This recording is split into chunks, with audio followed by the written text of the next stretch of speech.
Hi, welcome to the Woodrow Wilson International Center for Scholars. I'm John Milewski, host of Dialogue. We're on the set of Dialogue, where I just concluded a discussion on whether or not there's a connection between the severe weather patterns we've been seeing over the past couple years and the whole notion of global warming or climate change. And our guests are Ed Maibach and Heidi Cullen. And Heidi, let me begin by asking you a question about the best warning systems that we've ever had on this type of weather, and yet this is the deadliest tornado season since 1953.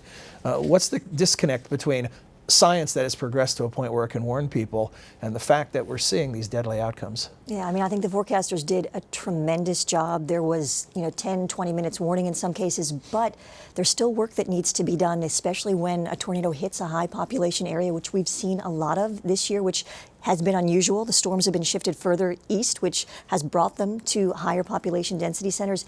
It's finding and utilizing our information technology to get the warnings out to as many people as possible. There's still work to be done there. Mm-hmm. Ed, one of the things that I find frustrating is if you don't approach this issue as an ideologue who wants to believe a certain outcome, you look at the scientific community and the agreement seems overwhelming, but yet we in the public continue to disagree. Could you speak a bit about that? Sure.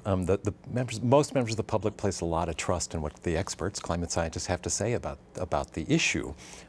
Yet 2 out of 3 members of the public actually misunderstands the fact that there is virtual consensus among climate change experts.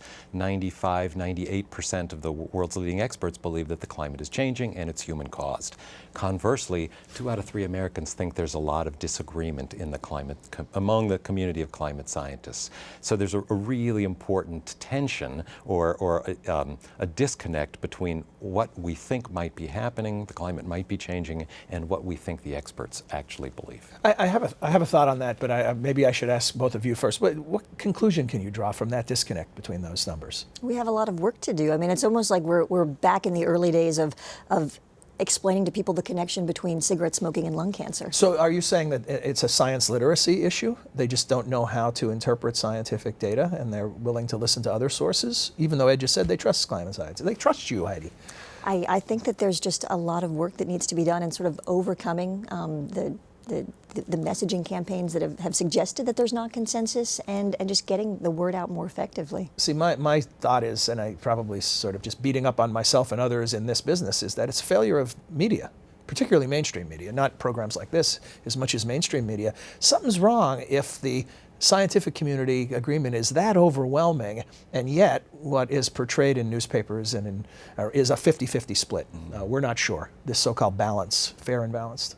So I don't want to point the finger at the media per se, but I think we do have a communication failure, and whether I think there's many different communities, climate science, the climate science community, media, others have not done a good enough job distilling what we actually know, the most important factual basis of information about climate change, and explaining it in plain, simple terms. Does that make your main target audience reporters instead of the general public?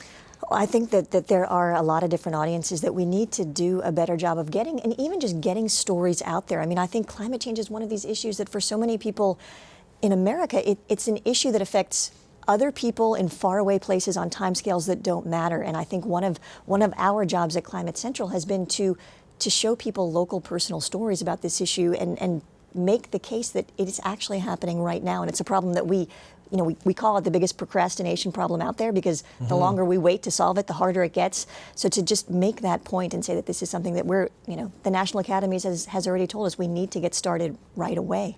Well, thanks to both of you for joining us today, and also for your ongoing work in trying to get people's attention on something they need to be paying more attention to. And if you'd like to hear more from our guests, come to our website, wilsoncenter.org. Look on the upper right-hand side of the screen, you'll see a tab for Dialogue. If you click that, you can find your way to a complete 30-minute interview. Thanks.